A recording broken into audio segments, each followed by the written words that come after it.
We've got Tiga, Montreal's finest export, DJ, producer, ex-club runner, ex-record label owner. 50% of the act behind Sunglasses at Night, obviously, plus a whole catalogue of fantastically loush electro records. And we're going to start with something very interesting. Tiga's brought along the unfinished version of your new album. Yeah, well, I brought some tracks that I've never played before. So we're getting a completely exclusive preview of some album tracks. So you can decide if I drop them or not. Well, I think... Yeah, well, actually this one I've played a couple of times before. But... Okay, so I think we should just hit play with this one. You want to start with music? Okay. Yeah, this one's, it's another cover version, I'm sorry, but they're just so fun. This one's going to be on the album, and it's probably going to come out on like a 12-inch soon. But it's just, I don't know. I brought a few things to play, I guess, to just give a different, kind of different categories of kind of music. So if anyone has particular questions about how different styles are made, such as remixes or cover versions or original stuff. So this is a cover version, and well, you guys will probably recognize the song if you like Public Enemy. Number 4. I'll just fade out the end because it's like dance version. It's pretty long. In fact.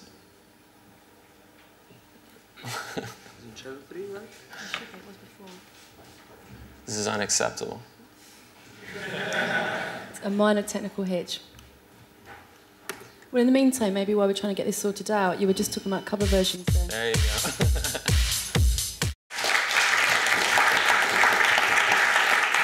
It feels so incredibly out of place listening to music like that in the daylight in a room.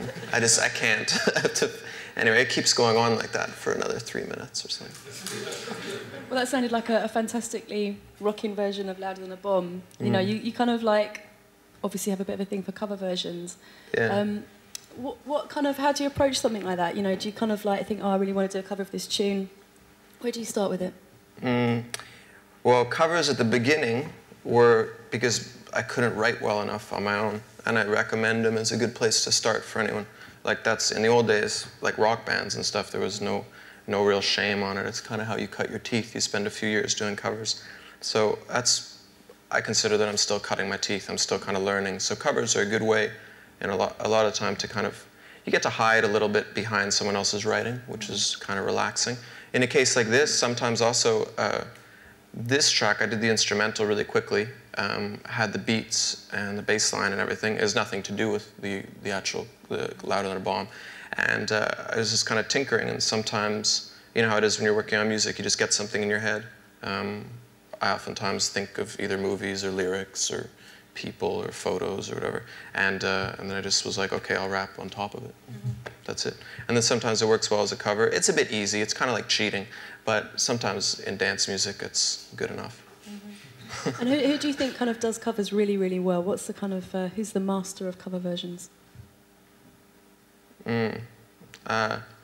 Master of cover versions? I don't know. Do you know Weird Al Yankovic? He did some good ones. I think White Stripes do some pretty good ones. Johnny Cash did a couple of good ones. Who else? Marilyn Manson does the worst ones. I mean, he just takes, it's like he has some like advisor who tells him like the most obvious songs in the world to do, and he just, Sweet Dreams was great when he did that. But since then, it's just, he just, with cover versions, I mean, there's no point. You should try to avoid songs which either you're not going to make better, you're not going to recontextualize, or songs which are just too defined as they are. You know, you want songs either that went a little bit underneath the radar, or songs where there's one element that's decent and the rest is shit, and you kind of throw the rest out. So do you think that kind of it, do you think there's like a whole canon of dance music from the same, like, you know, we've kind of got this early 90s theme going on today, that don't get me started on early 90s. Ripe for cover versions. Do I think there's something now that's ripe for cover? Not now, but 3 or 4 years ago, yeah. No, now you got to be a bit crazy. It's dangerous to do covers. Even me doing this one, I have 1 or 2 new covers on the album, and I'm ready to get dissed for it. But on what basis do you think you'll be getting dissed? Well, just like I said, it's a little bit, you just got to be really careful. I mean, the golden rule with the cover is, I mean, if it's really good, then it doesn't matter. Then all the other rule, I guess that's how music is in general. If you do something and it's really good and it just works, then it doesn't matter. But like I said before, it's a little bit like cheating, you know? And you're allowed kind of, I look at cover versions of like get out of jail free cards, you know? You're allowed a few of them, and then you're gonna, you gotta start, you kind of should be doing your own stuff. So what kind of makes up the rest of the new record then? Well, besides the cover versions? No, I've done 30 tracks right now, and 3 or 4 of them are covers. So the rest of the stuff is, well, I don't know if anyone, I have no idea, by the way, where everyone's from or how familiar they are with stuff. But my last single, Pleasure from the Bass, it's a lot of that style. And as you can tell from what I just played too, is pretty heavily influenced by a combination of hip house and acid house and Chicago stuff. So there's a lot of that, but there's a lot of real pop too. There's a lot of like, I guess I haven't come up with a clever name for it. I'm hoping some journalists will, but I guess it's like rave pop kind of thing. There's a lot of influences from the early 90s, and there's a lot of, I like to think of it as kind of in excess meets alternate. I mean, you ran some kind of pretty big raves in Montreal in the early 90s, didn't you? Yeah. Next question. Yeah. No, yeah. It seems it's a long time ago now. It was a long time ago, but was that a good stomping ground to kind of create this kind of trashy pop rave, whatever kind of, you know, name you want to give it to it? Was that? Well, back then I definitely didn't want anything to do with pop, or at least what I saw as pop or guitars or anything like that. I was like die-hard raver. It was pathetic. I was like, I think we actually made T-shirts like, you know, fuck guitars or something horrible like that. We were all really, we were typical, prototypical ravers, you know, really influenced by rave culture in England and Germany too, and techno and happy hardcore and ecstasy and big hats and lights. And I got some crazy fashion faux pas in my parents' house. Shoes with lights on them, stuff like that. No, but, well, for me, rave, I kind of fell in love with it. I mean, you don't really choose who you fall in love with. And for me, it was techno culture and rave culture, like starting in, I guess, 90. But organizing the parties, I guess, what it did show me, and if there was the beginning of any kind of pattern, is usually the easiest way to do anything is to do it yourself, you know, and usually the best. And, you know, and I don't know if there's anyone aspiring DJs or anything out there. It's a bit, I guess it's more difficult now, but then it was just, you know, nobody was going to book me. I was 16 and I had a like 6-foot hat on, and I was playing weird speeded up chipmunk records. So I figured if I do my own parties, it'll work. And that's kind of that was the same process that went into the record store, or the nightclub, or Turbo, the label, or even making music. You just kind of, you know yourself, and you know what you like, and you just got to kind of do it. I mean, you mentioned Chicago house then, kind of in midst of some other kind of influences from that time. You know, do you think that music's really stood the test of time? Chicago stuff? Yeah. Well, I think like anything, any genre in any city gets kind of romanticized as it goes on. You know, you have a tendency to, you know, we all look at Detroit as like, wow, you know, Detroit or Chicago. It's the same thing. I mean, they had a few great years and a lot of great records at a time when no one else was doing it, and so that's what made an impression on people, and that's the legacy, you know. I mean, I was never a big Chicago collector or anything. I like elements of the sound. I mean, definitely more than I ever liked the New York stuff. And I was never really that into Detroit stuff either. I think, well, I can't say what I was going to say it's overrated, but you get shot in places for saying that. I mean, do you think that perhaps with the way that you've, the elements of the 80s that you've kind of picked out, you're showcasing a different side of the 80s than perhaps some of kind of your other contemporaries have decided to mine? Yeah. You mean like with like hip hop stuff? And yeah, but I mean I've already mined the synth pop thing pretty heavily. I mean it depends.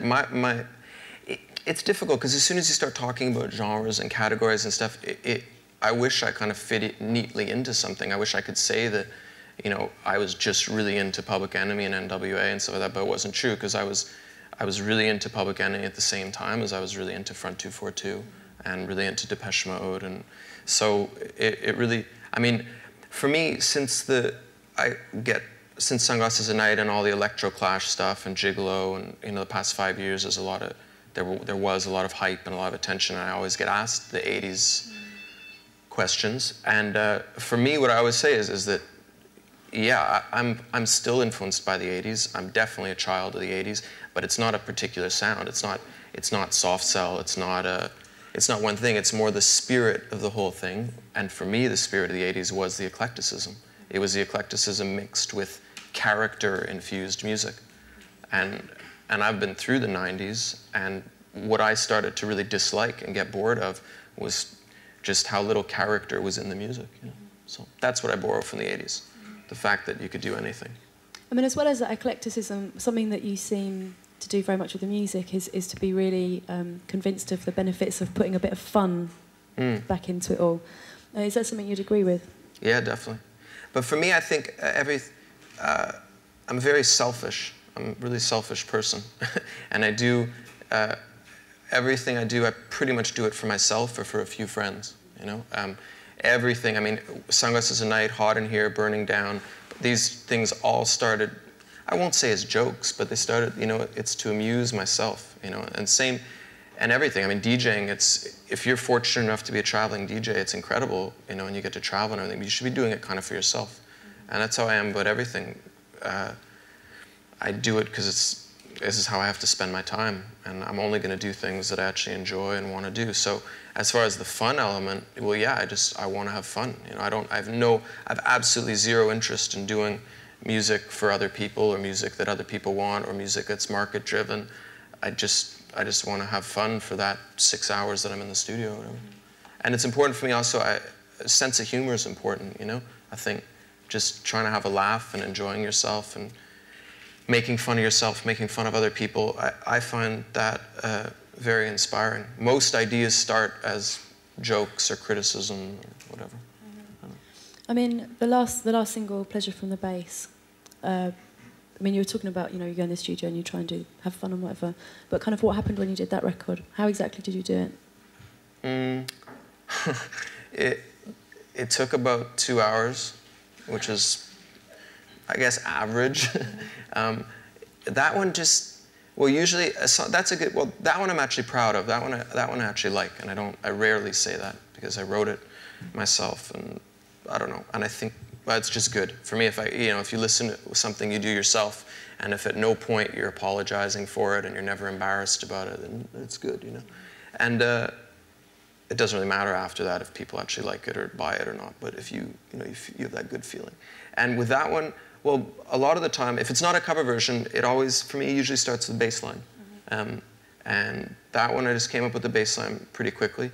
People have pointed out since then that it's like the beginning of Michael Jackson, Don't Stop Till You Get Enough, but I didn't know that at the time. And what's your kind of equipment of choice for bass lines? Well, I guess we're going to get into all the technical stuff after, but I do everything on computer now. I mean, there are some exceptions, certain tracks in certain studios, and obviously there's the vocal stuff. But we do everything pretty much on computer. And what have I been using? It's all plugins, and I use a lot the Pro 52 and the Pro 53, and I use the Oddity a lot now, which is a plugin, and that one was the Oddity. And I found that I've yet to come up with a limitation with going all digital, you know, and I think with all the good plug-in EQs now and compression and everything, there's not much you can't do. And I'm talking to get a record with a huge sound. I mean, club-wise, I mean, I won't put a record out unless I know DJ-wise that it'll be louder than everyone else's, you know. I mean, it has to be able to, you know, you can't be like trying to pump up the gains. But how do you achieve that? Well, I mean, I work with one person, well, one of my best friends, this guy Jesper Dahlback, Swedish guy. And I'd be lying if I said that I don't kind of count on him for EQing, because he's an absolute wizard, you know, and he's just the best I've ever seen as far as for EQ and compression specifically. So he usually looks after the mix at the end. But aside from that, I mean, on what I do is I try to keep things simple. I don't I don't try to add too many elements to a lot of the songs. And as far as the most important thing for dance music is just that once you have a groove, if you have a groove, just a loop, you should be able to listen to it basically forever without getting bored of it. That's the test. And it could just be three things, or it could just be a hi-hat, a rise, snare, drum, kick, with a bass sound underneath. It doesn't need to be complicated at all. That's a mistake a lot of people do. And, but you gotta leave space for things. You have to, I don't know, it's voodoo. I mean, Mike was talking about, going down to the House of Blues occasionally to play his records or road testing them in his car. Do you ever take them down to clubs when they're empty to kind of check them out and see how they sound on a sound system before you actually play them out? Not an empty club sounds horrible. But actually, I think he said he listens in his car. I do that too. I have certain criteria. I mean, I'm lucky because I'm DJing pretty much 3 or 4 times a week, always. And there's no better testing ground. I mean, the dance floor, it sounds really cliche, but the dance floor doesn't lie. That's it. I've worked on records, done records. I have so many records that, you do something and you play it, and I know instantly as a DJ, as soon as you play something, I'm more a DJ than a producer in my own mind. And as soon as you play something, you're no longer the producer, you're the DJ, and you know instantly if it's just not good enough, if it just doesn't cut it.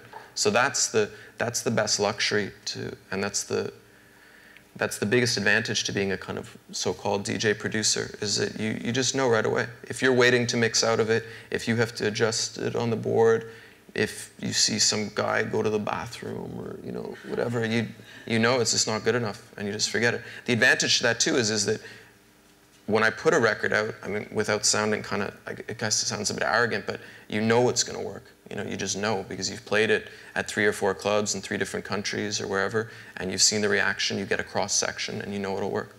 But my ultimate testing ground is everything, especially for things like mixed CDs or whatever, is I get really stoned with my little brother, and we get in my car, and we drive to the park, and drugs don't lie either. Like, they really don't lie. Drugs is a better test than... No, it's true, and there's an order to how the drugs, too. Like, weed is kind of the beginning, like that's kind of a simple test if you got to go somewhere later in the day, and then you go up, and acid really doesn't lie, and you can. So, but which of your records sounds best on acid? Well, I've cut down, not on the records, but on the acid, because it's hard to get a lot of work done. But which record sounds the best? I have a new one that sounds pretty good. It's another cover version, shit. And it's a famous song. I've broken all my own rules. It's Burning Down the House, Talking Heads one. And it gets pretty out there. It gets pretty like, whoa, just because there's so much. Did I say before leave space? Yeah. And yeah, I was lying. This one's so packed and full, and it sounds really good when you're high. So what's the process? I mean, like you were talking through the last single and saying you basically put down your bass line, and then we kind of, took a little diversion through some parks and through some acid. But kind of like, what happens next? What's the next stage for you for getting a track finished? Maybe if you're talking about the Burning Down the House cover version, what did you do after you'd put down your bass line? Well, Burning Down the House, I'll play it actually. It's pretty complicated because you're dealing with a perfect song to begin with. So I chop out the parts that I don't think I can sing well enough. I ditch them. But also, it's the same with Sunglasses at Night. You got to respect that you're doing a dance track, and you have to be kind of ruthless with what'll work, and you cut away all the fat, which usually means cutting away the bridges and the middle eights, which the original songwriters don't always appreciate, but you have to do what you have to do. And then what happens next, in the case of Burning Down the House, which I guess I should play quickly, there's a lot going on, there's a lot of synths, and it actually, my idea with that was, I thought it'd be cool to take kind of a classic 80s track that everyone knows, that was actually a dance song, and I actually kind of wanted to make it a bit kind of Detroity. I wanted to make it a bit druggy, but a different type of druggy, not like 80s coke druggy, more like 90s. Am I coming across like a drug addict? Fuck. Man. We can pass it. Jesus. It's not what I meant. Should I play this one? Yeah, put it on. But just before you do that, kind of what was it about the original song that made you think that it would be good to kind of get a Detroit take on it? I don't know, it's hard to explain what it is you see in a song. That's the kind of alchemy of it. That's the kind of, I'm trying to think. Well, it's the same thing, I don't know, I guess a lot of you are DJs, or it's the same thing that just, it's the beauty of being creative. It's that process that happens when you just see something and make a connection to something else, you know? Like when you're mixing, you pick one record up, what exactly makes you choose the next record, you know? I think for me, the creative process, I mean, technically speaking, there are a million people that are better than a million other people in all different little areas. The thing that you really have as a musician or as an artist is, for me at least, is those connections. That's kind of your fingerprint. That's what you can do better than anyone else. You know, it's like and I don't know. It's hard to say what I see. I guess in Burning Down the House, sometimes it starts with. I read somewhere like good art always starts with a need for something, and for me, that song, Burning Down the House, it was too slow. I'm talking, I had a selfish need. I wanted to play it, and it was too slow. There was a little bit too much going on, and I don't know, I thought maybe I could do something with it. So in a way, part of your reason for doing it was to customize it so you could play it out? Yes. And have you played it out? Yeah. And what's the reaction? It's good. It's really good. Well, I mean, yeah, I think. Yeah, it's good. It's good. I mean, it's not, it doesn't, it's a little different than, it's not, I don't know if it has the immediacy of something like Pleasure from the Bass, where you just hear that riff right away, and it's different, you know? It's okay. I mean, my singing's pretty mediocre, but it's okay. Well, let's put it on. But I like, it's one of those songs where it's like, it's all okay until like the 3/4 mark is where it gets good. So this one I'll have to play till the end, I think. I'll fade it out at the end, don't worry. A 3?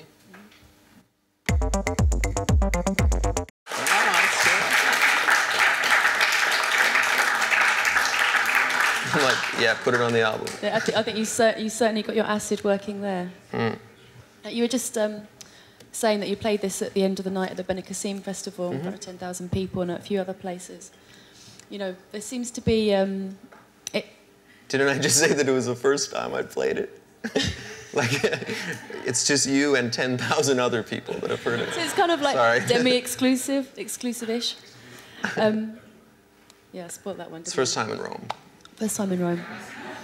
But I guess what I wanted to ask you about was the kind of the lost art of the end of nighter, because there seemed to be a point in DJ history where the end of nighter was a really big thing. Yeah. You could compile top 10s of the best end of nighters ever, and that seems to have disappeared slightly.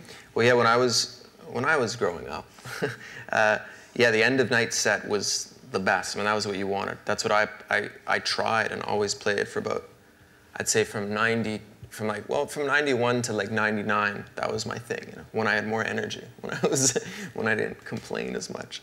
But yeah, well, the end of night set, you have, but it's interesting because it's not just it's the end of night thing, but it's also really the problem with DJing in general right now, and a lot of nightclubs, is there was a time, and the end of night set was a perfect example of this, where the crowd was a lot more patient, and they were kind of rewarded with a lot more interesting music. It's a cyclical thing. It works also, and the DJ was more confident and more ready to play stranger records, longer records, B-sides, just different weird stuff. And there wasn't the pressure to make everyone go crazy, you know?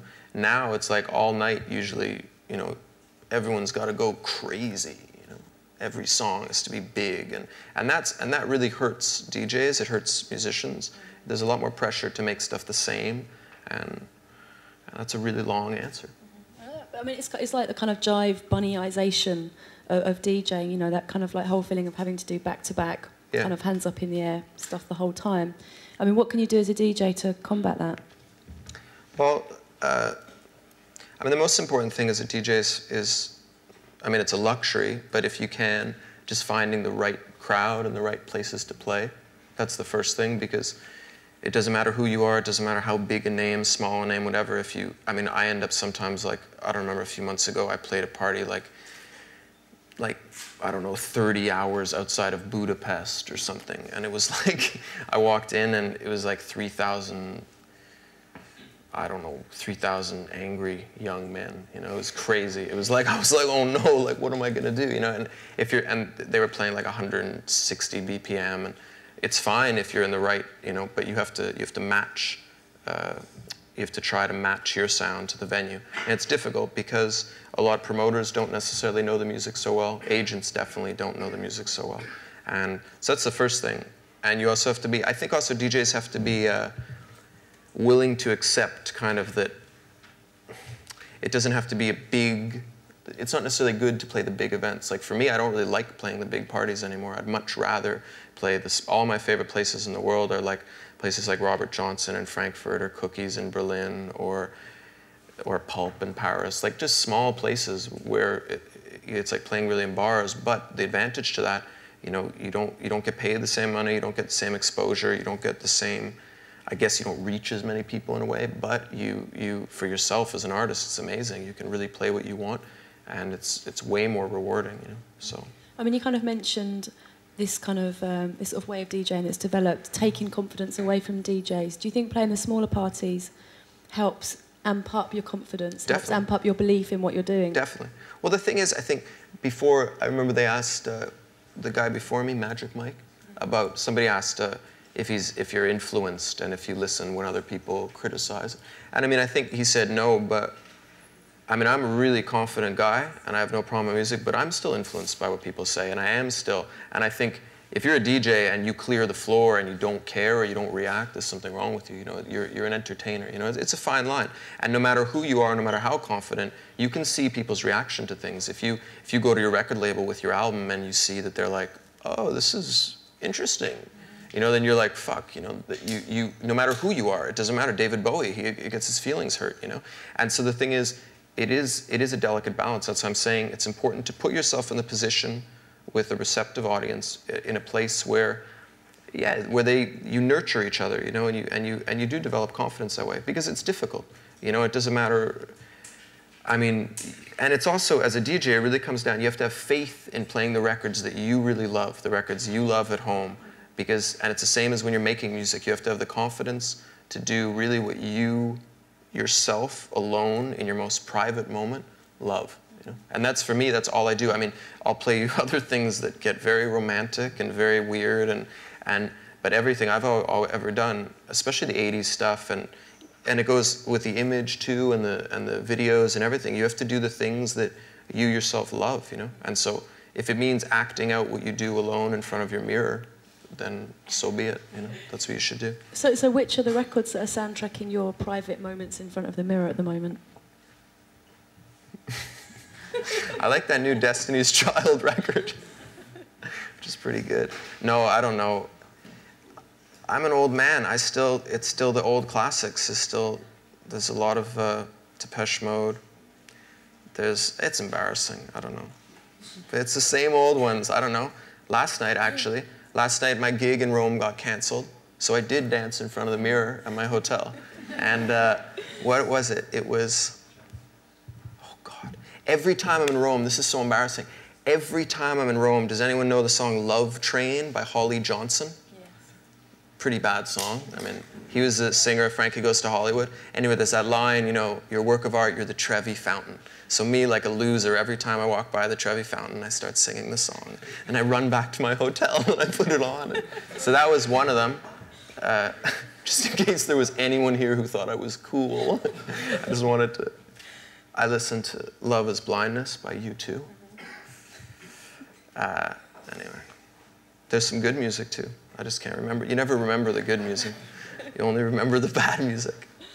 I mean, you kind of made a bit of a passing reference a moment ago to something that made me think about the way that kind of every Tiga release is kind of has that event feel to it. You know, there's this whole kind of combination of the music and the artwork and the video and all these other things. I mean, how important is it for you personally to have this kind of, you know, 3D approach to putting records out? It's very important. Well, it depends. Every record. What's important for me is things reaching their potential.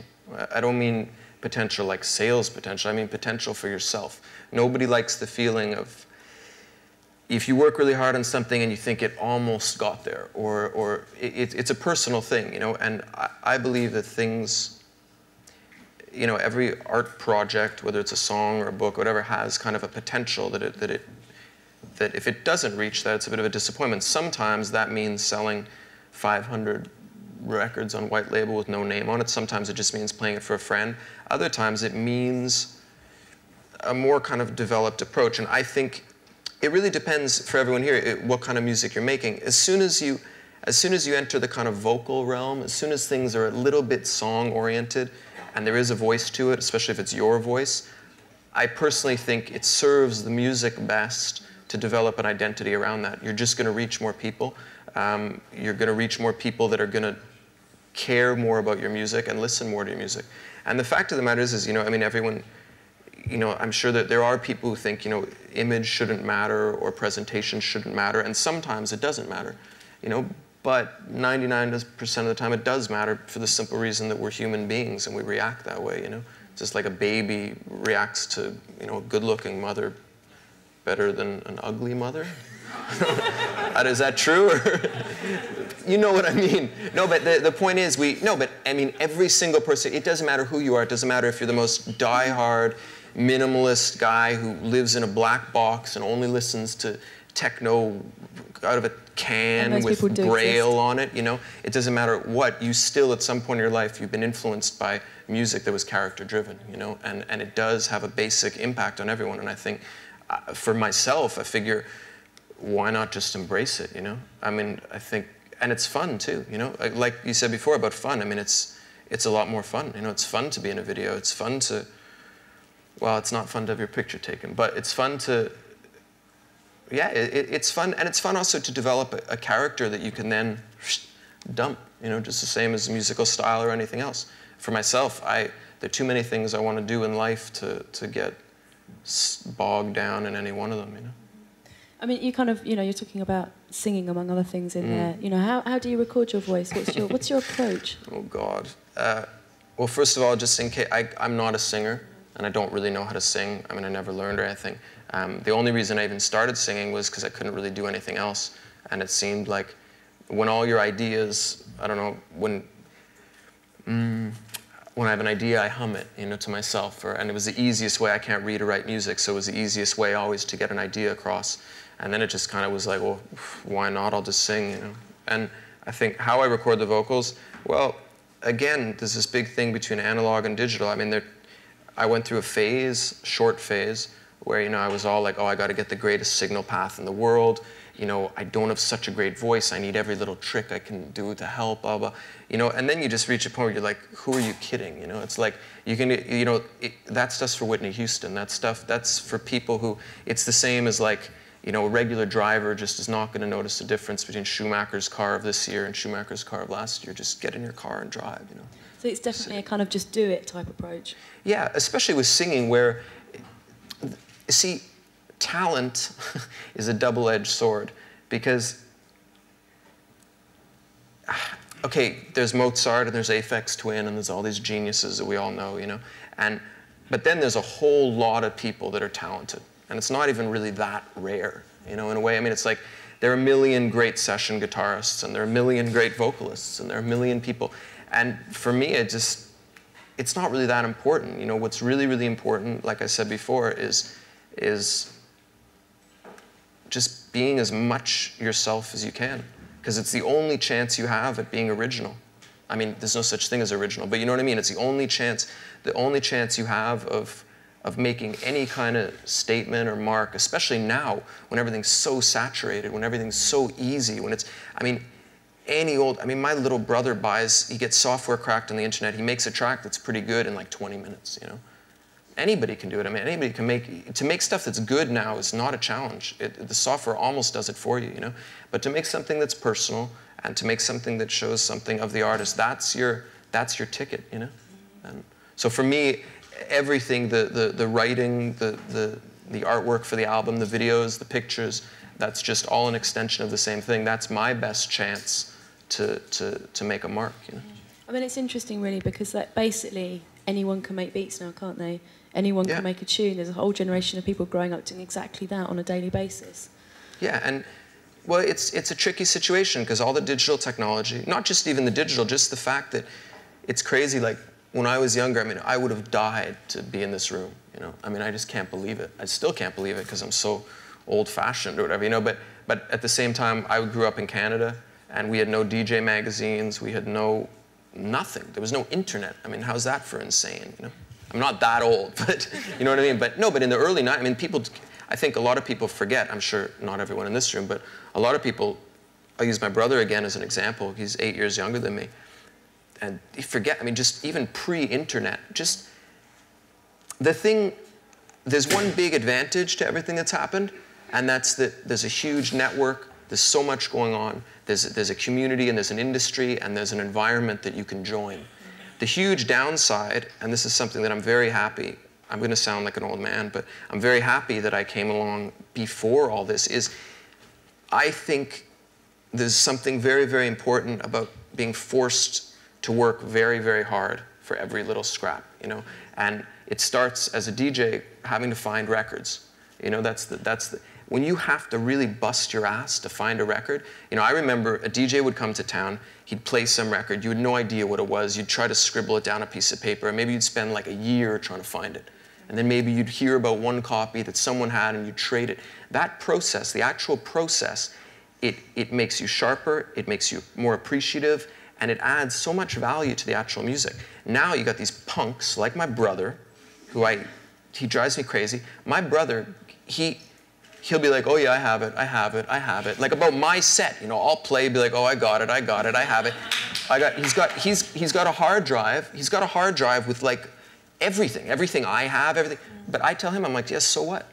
So you have it all. So one day we're all gonna have it all. One day we're all gonna have a little box in my phone with every book and it doesn't matter. It only makes it even more important to learn the lessons of the pursuit and how much the actual pursuit means. Not to mention the fact that that's what you have to live your life doing anyway. You know? I mean, it's interesting. I almost started crying. I was like... But I suppose it's something that's to be seen, really, isn't it? Whether or not that instant access does devalue music to the people that it does devalue it. No, it doesn't have to be. Look at the world, you know. It devalues stuff. Not everything, obviously.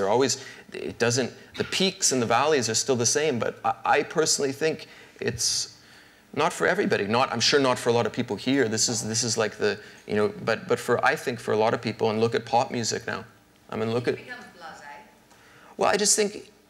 Yeah, it's just like everything else. There's so much easy access to everything, and things in life, it's about supply and demand, you know. And when the easier it is to get something, the less it's appreciated. That's just basic, you know. That's what I think. And if you look at the state of music now and films, I mean, not all films. Keep in mind there are exceptions to everything. Obviously, there's always, and I don't know everything. I'm kind of over the hill already, probably. There's always a new generation that's. I'm 31. So, over the hill. But no, no, I think it's really affected things. I mean, if you compare the music now to the music that was getting done in the late 70s, early 80s, just everything about it. I mean, what was getting funded? The difference, what we've gotten used to now, we've gotten used to now that, you know, underground and big budget are mutually exclusive.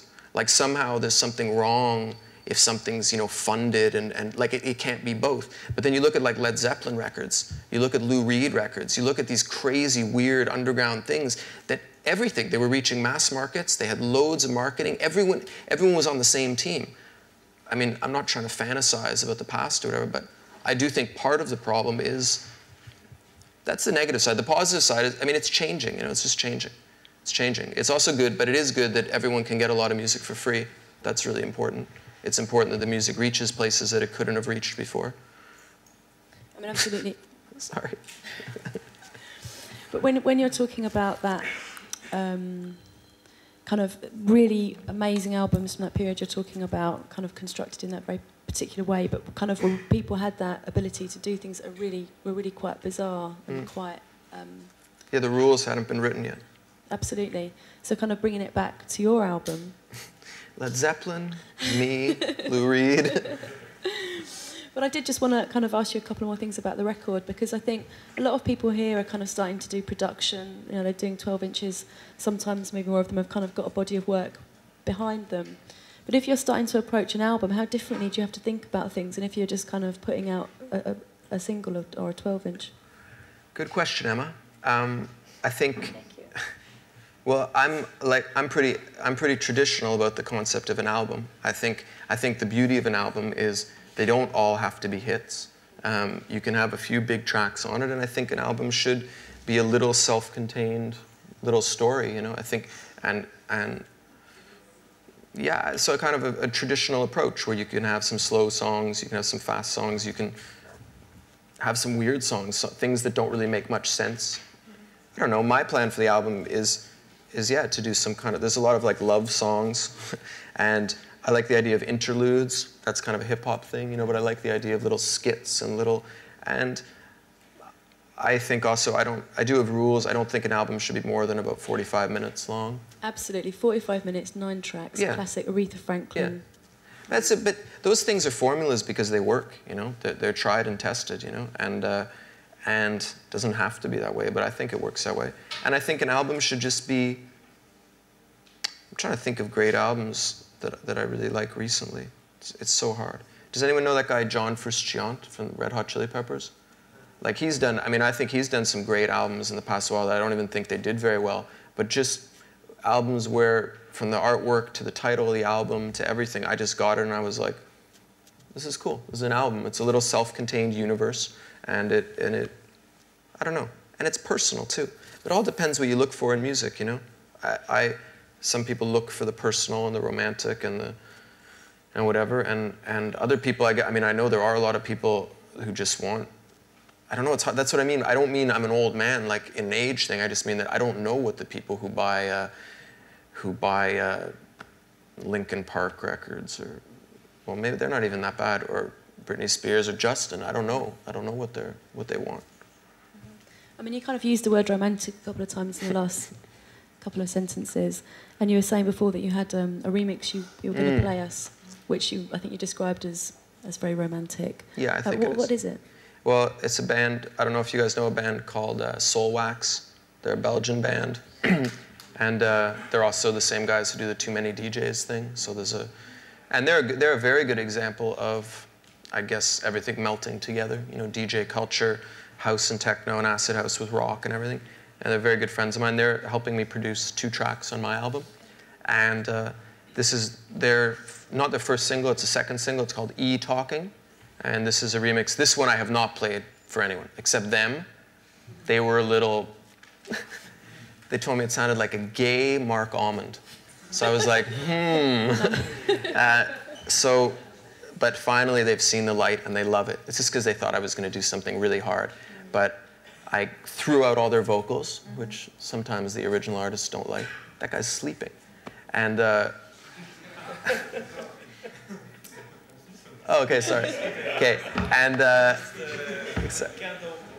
I understand. I used to do the same thing in school. So yeah, it's called E-Talking, and it's very. It is very a bit of soft cell, but it's very Depeche Mode, but later Depeche Mode, like long house mixes, kind of Francois Kevorkian style. I'm going to play it, and I'm going to go to the men's room.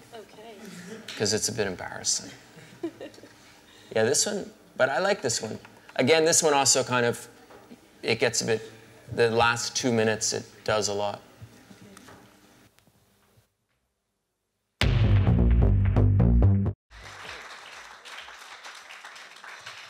Now, that's a proper dance record. You like that one? Yeah, I like that a lot. So you were just saying that this is not so much romance, it's drama going on there. I changed my mind. You want to do this for me? Yeah, because I kept using the word romance, but it's actually something more specific. It's drama and theater. No, but I was just saying, like, when I listen to that song, which I actually kind of like now, yeah, again, it's important, like, it just, that's also the same thing with the pictures, or the more, for me, the more you can, I don't know how to say it, but music's like a gift, you know? It's like, it should be really, really fun, and it should be your own little private, like, escape world, you know? That's how it is for me. So the music should, I don't know, that's what that is to me. It's like, you have a chance in a studio or wherever you are when you're working on it to just make believe, you know? Like, you can pretend to be anyone. I think it would be good just to talk briefly about remixes in general and kind of like your approach, how you do it, because you said this is really different to the original. Yeah. Kind of what was the process for you? Well, remixing, first of all, if anybody, I guess a lot of people here, this is for everybody, right? Like just electronic music producers and everyone. So remixing is very important. I mean, as far as being a DJ, remixing is a very important thing to kind of understand and to be proficient at for a DJ, to have a good career, because a lot of the time that's kind of your ticket in, you know? The process with, yeah, I approach doing remixes differently than obviously original tracks. I don't like to remix songs that I like. And why is that? Because I don't know, what am I gonna do, make them worse? Or, you know, if I'm satisfied, if I already like it, well, what am I gonna make it into exactly, you know? So what is it that draws you into a potential remix then? Well, there's some that, cash. No, I'm joking. No, some of them. Well, usually it's a little bit, I guess, like covers. It's something where you think you can transform it. Like this song is a perfect example. I didn't like what they did with it. It's a hard rock. To me, it was just very kind of hard and angry, and not angry, but just like rock. I love the guys, and in this case, I really like the song. Just the actual song, how it's written, I kind of like it. So I get a chance to kind of make it as I would have made it, you know? So that's sometimes the approach. There are other times where really you're just, yeah, you're trying to change it. You're trying to make it kind of how you would make it in order to DJ it. And there are other times too where I did a remix for that Scissor Sisters for Comfortably Numb, and there was a case where sometimes you just have a specific little idea and a remix comes along at the right time and you apply them together. Like I was going through like a big Neptunes phase, you know, just like all those kind of beats at the high cowbells and stuff like that. And I had this little beat I'd been working on, and I just stuck the two together. The two different areas. As far as the song itself, I'm usually very faithful to the actual song structure. Like usually if I keep vocals at all, I keep all the vocals. And I usually, unless there's a specific problem, like unless there's like I said before, sometimes there's a chord change or something which really doesn't sit right with a dance track. Those things sometimes I'll admit. But generally, if I'm respecting the song at all, which I usually do if I take the remix on, like this one, I do stick to the same structure, and I do stick to the same words, and I try to keep it the same. Sounds, however, I usually ditch all the sounds. I usually ditch all the sounds except for one or two. And the only reason I keep those is as an exercise, kind of so you just have a place to start. It doesn't even matter if it's really a good place to start. It's just a place to start. What I would say, I mean, if I was offering advice, you know, what's tricky a lot of the time is too many options. You know, it's another problem with working digitally. And Magic Mike mentioned it too. You know, limitation can be incredibly creatively motivating, you know? That's why it's great sometimes, you know, if you just have a few colors, or if your palette's limited, it helps you. It's rigid, you know? And sometimes with a remix, it helps to start with one or two elements, just so there's a little bit of consistency, and it's just a place to begin, you know? So that's what I usually do. So you want people to know that it's a cover, really? You really want, you know? Yeah. I was Yeah. singing Led Zeppelin songs, but no one would know they were Led Zeppelin because I'd actually take them in and I'd actually put the chorus first. No. I'd take the chorus out, put the verse forward, mix it around quite a bit. Do you change the style? So what's your idea about that? Well, I guess I'm more interested in flirting with the familiar. You know, still maintaining. I do. No, because I definitely want people to recognize the original in it. I want them to. So you want the history there still? Yeah, a little bit of it. Yeah, enough of it. Enough of it so that there's contrast, and enough of it so that they. And what about changing the style, for example? You know, like you like the song, but you have a hip hop style, so you change it to fit the style. Like you say, you know, you sometimes change quite a lot of the electronic sounds or whatever, but you still like to keep the lyrics, for example. No? Well, yeah. Yeah, well, I mean... The structure of the song. The way I look at it is if I'm being asked to do a remix of a song, a vocal track, then I kind of look at it like I'm supposed to change the instrumental. I'm changing the backing track, and maybe I'm changing slightly the arrangement and maybe the effects on the voice. But I don't really, I look at it as I'm producing a new version of the same song. And as far as remixing instrumental tracks, I usually say no, because I don't really, to me it's like giving someone a track for free. I don't really see what I'm supposed to do. But it depends. The difference between me and I guess someone even like the guy who was on before me, or, see, I don't really have a style. Like I don't really consider that I have a specific style that I can easily graft onto someone else's work. For me, it's more about ideas. So, you know, I can't just take an instrumental record and just, oh, I'll give it my treatment, just change the beats, because to me that's not enough. I don't have a sound that's that defined. To me, my sound comes through either re-singing it or different kind of concepts. And so you play this live, for example? Do you play live this kind of, I mean, or is it just for records? I mean... Do I perform live? Yeah. Not yet. I'm working up to it. I mean, one thing I just wanted to ask you, just kind of heading back to something you were just talking about before, is are you down with the idea of doing edits for yourself, just for DJing with? Yeah, definitely, I do.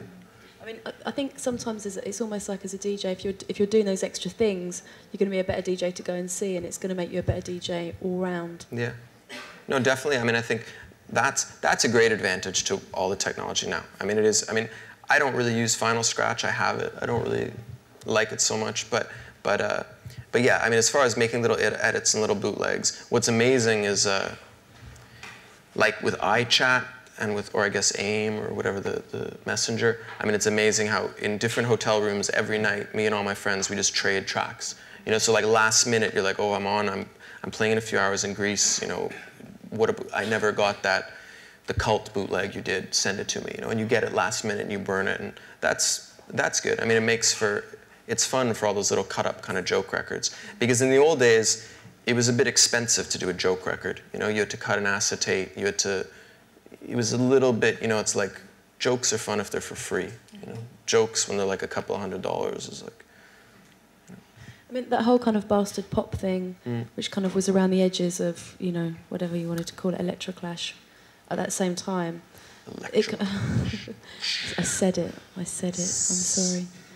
But that kind of thing, it kind of went from being something that was kind of really interesting and really innovative to very quickly turning into a very, very novelty jive bunny kind of route. Do you think there's any life left in that? I don't know. I think some things are meant to just be fun little ideas. They're not meant to be genres. You know, they're not meant to be overexposed. That's the problem with the music industry, which has nothing to do with what we were talking about up till now. The problem is that they lose the context a lot of the time. You know, it's like, and same with the magazines and everything. Some things are they're just a fun little idea. You know, I mean, like the bastard pop stuff is a perfect example. Like Richard X or Too Many DJs or Errol and all this. I mean, they were doing things for themselves, for fun, to play at clubs, and that was all it was really meant to be. You know, and it doesn't necessarily mean that it can stand the test of time. It doesn't. It's just a good idea, you know? It is a bit like a joke, you know? You tell a joke once and it's funny, you know? And it doesn't, you know, if you then had to take that same joke on the road forever all over the world, it wouldn't be funny anymore. Absolutely not. Well, maybe we should put some questions out to the floor. Questions? Yes, please. Okay. Just mention about the fun of the story, right? Fun factor is very important in music, obviously, right? I understand that you appreciate that. Your music is like fun to listen fun to. obsessed. Yeah. But I have to mention one thing. Your fun like tends to turn to dance. You refer to dance as fun only. Is it a one-way path? Has to be dance music all the way or something? Has dance music do I just look at dance as fun? To be honest, I haven't got any exposure apart from your dance sounds. Is there anything more to you than that, Mr. Tiga? And are you a good dancer? Yeah. I used to be. I really used to be. But it's like, you know how in baseball, you know, like pitchers, they kind of forget how to bat after a while? Anyway. Is there anything more to me?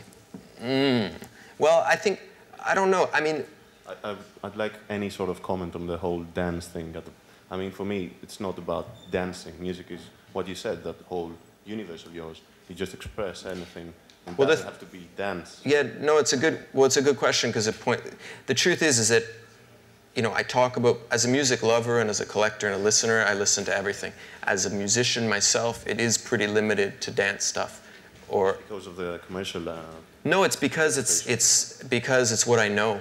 It's kind of what I feel comfortable with, you know. And I think a lot of the time, you don't always you make the music that you know. There's some things you just know. It's in your kind of blood, you know.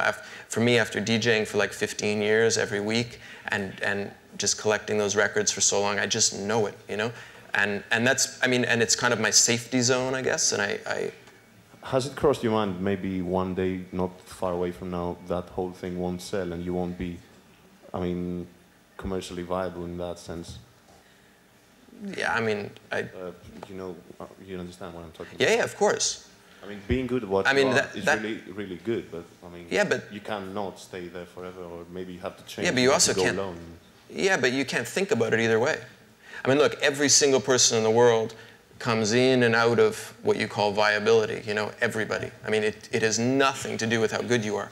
I mean, David Bowie is incredible and his new album sucks, you know? Like, it's just a fact. It doesn't, and I look at him and I think, how did that happen? But it happened. Everyone has a prime. I mean, Prince is the ultimate genius. We all know it, and still, how many of us can really listen to his new stuff, you know? Whether you think about it or not is irrelevant, you know? And yeah, I'm sure there'll be a time where I do a record and everyone's like, oh, what a joke. You know, I'm sure there'll be a time when nobody wants to hear me talk. I'm sure my plan really is that the time that no one wants to hear me talk, I also don't want to talk. You know, like that's kind of the plan, is because you as an artist also move on, you know, and you're writing books or you're making movies or you're doing whatever. I don't look forward either way. You know, it's just like, I think I definitely appreciate that it's working now. That's 100%. I'm really, really happy that it does work now. I'm happy that my idea of a fun, stupid little track works, you know, like right now, because there'll be a time when it won't, and there was a time when it didn't, you know. And there were, you know, for 10 years I was DJing in Montreal, and nobody was interested in what I thought was fun, you know. Nobody wanted to know. So, the timing. But that's what pop culture is. That's what art is in a way, you know. Okay, I have actually two questions. First one is, of course, are you doing more material with Jori Hulkonnen? Are you from Finland? Yeah, I am. Yes. Yeah, I did a track. Well, we had a whole album. We did a whole album after Sunglasses at Night, and we never released it. I don't really know. I actually heard those tracks from Jori. Really? Yeah. Did you like them? I know him personally. Well, there were a couple of good ones. Yeah. Yeah, exactly. So that's. But we did one that was. There was one that was pretty good. It was on my DJ Kick CD, this Dying in Beauty track, and we finished that. Did vocals, and that's for his album. Yeah, blue and white, right? Oh, there was Blue and White, the hockey song. Yeah. That was really a joke. But it was, for people who don't know, I did a rap song about the Finnish hockey team losing to the Canadian hockey team. It was ridiculous. Okay, the second question is, of course. But sorry, we're doing that track on his new album, and he's doing one track on my album. Okay, but anyway, the second question is about ice hockey, and okay, NHL is now down, but there will be still World Championships this spring, and who will win? I mean, I'm sorry to say it, but Canada's pretty unstoppable now. We'll see. No, I'm sorry, but I love Finland. I mean, I'm a supporter, but it's just not fair right now. We have too many young, great players. Well, we'll see. If there was a hockey season, I wouldn't be here, I don't think. I'm Canadian, I have to like hockey. Okay, now who else? Do we have another question over here? Any other questions? I love to talk. Oh no. Soon I'll have to talk to myself. You have a mirror. It's true. Oh, I'm not sure if I caught this earlier, but you said your Talking Heads cover was intended as an end of the night tune. Because when I heard the tune and heard at the end, and then you said that the cool part came near the end, and then I heard all these synths come in, and as a DJ, I always get frightened when I hear the track kind of act up at the end, because here I am trying to, put the previous tune to sleep, and bring in the next one, and it's all like won't let me put it away. That's why it's an end of the night tune. Right. Okay. You don't have to mix. Right. Yeah. That's the idea. I mean, if you played it during a set, you'd lose the last minute and a half. You'd lose the synths. You'd lose the little Detroity feel to it. I mean, that, I wasn't thinking that necessarily when I did it, but at the end of it, it kind of. Sometimes also, if it was really so calculated, then I'd be a genius. I'm not. You know how it is. You don't really sit there and plan everything. And then as a song takes shape, and again, it has a lot to do with DJing. When you play it, it's the best thing. DJing is really amazing like that. It's just such a great laboratory because you just get to see what happens and see how people react. And you say, hey, this part's not long enough. This ride comes in too late. The vocals are too loud. It's too short. The end's too lame. The bass isn't strong enough. Those things that they just come to you. And because I think the biggest problem, from what I've seen of all my friends, I have so many friends who make music, so many people who spend their lives working on music. If I could say, if there's one skill that I could give to people as a gift, it'd be knowing how to finish something. It's just knowing when it's over. It's just over. If you know when something's finished and you know what you want, you can do pretty much anything. Those are the two. What's your little key elements to find out when you know your song is finished and how much overproduction? Like before, Yeah. everyone's talking about overproduction now with digital stuff. How much? Well, with the dance stuff, it's quite easy because, like I said, if it works on the dance floor, to me, it's pretty much done. That's the beauty of it is it can't be better. I mean, okay, they could dance faster. He's not moving his arms enough. You could, but basically, if they're dancing, that's. But in the studio, for example, when you're mixing, when you're. If I'm dancing. Yeah, there are some tricks. Like if it sticks in your head, they're just really basic things. If it sticks in my head, if I can listen to it for more than an hour or so and I don't hate it, with dance stuff, it's really about the groove. And if the groove's good, if you feel yourself, if it's enough to keep that you're still interested in it after a few hours. And generally, songs that I don't finish within a day or 2 days, I drop. I mean, I think that whole finishing thing, it's kind of everyone who makes music understands how hard it is to do that. But I think it's if you can finish tunes, then you've really got a chance of kind of developing a style, haven't you? But I mean, my advice is completely subjective. But things that draw out, just dump them. It's like relationships. It's the same thing, No, but seriously, if it's broken, there's a good chance it'll break again, and oftentimes it's not worth the effort. And it's just things. Because it's not so complicated. Again, I'm talking dance music. I mean, I'm talking more or less the genre. It's different if you're doing ballads and it has real emotional, real meaning to you. Obviously, you might want to follow it through for more than a day. But for the dance stuff, it's usually pretty immediate. And I find, in my experience, any time I've had to go back and change something, any time I've really had to keep going, it wasn't that great. And last thing, you can't be too precious about stuff either. Sometimes people, you get it, again, like a relationship, you get attached, not so much, you're not really attached to what you've done, you're attached to how much you've put into it, And you have to be able to draw that distinction because a lot of the time, just let things go, There's no harm done. There's no harm to having I have so much shit that's never going to see the light of day. It's not a big deal. Sorry.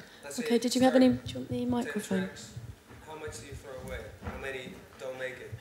Yeah, I'm done. I mean, I'm pretty. Okay, I said I have a lot of tracks I throw away. I'm pretty efficient. I mean, I'm pretty efficient, but I'm not really a perfectionist musically. I'm a perfectionist with the other stuff, with the artwork and the videos of that. With the music, it's like, again, like he said, if your thing's more fun and more, it's a bit different if you're, I listen to some kind of progressive trance records or even some hard techno records. It's a much more serious culture. It's much more about, a bunch of guys sitting around breaking down the snares and being like, I don't know, man, you lost it, and I'm not, there's a lot of friends like that, but you know what I mean? I think for me, I can get away with I leave things loose sometimes, especially things like vocals. You know, a lot of time with vocals, I'm just like, it's good enough. You know, it's fine. It's fine. But the thing is that generally, it's ironic that I say this, but the only area in my life where I think I would ever say good enough is with music. And I don't say it with other people's music, but with my own music, I just sometimes think that sometimes it's so important to finish, to close a book on something. Sometimes sometimes it's more important to get an idea out than to get an idea perfected, because you can drive yourself crazy. Yeah, hallelujah to that. Do we have any more questions? Or should we just wind up? That's Let's it. wind up. Thanks.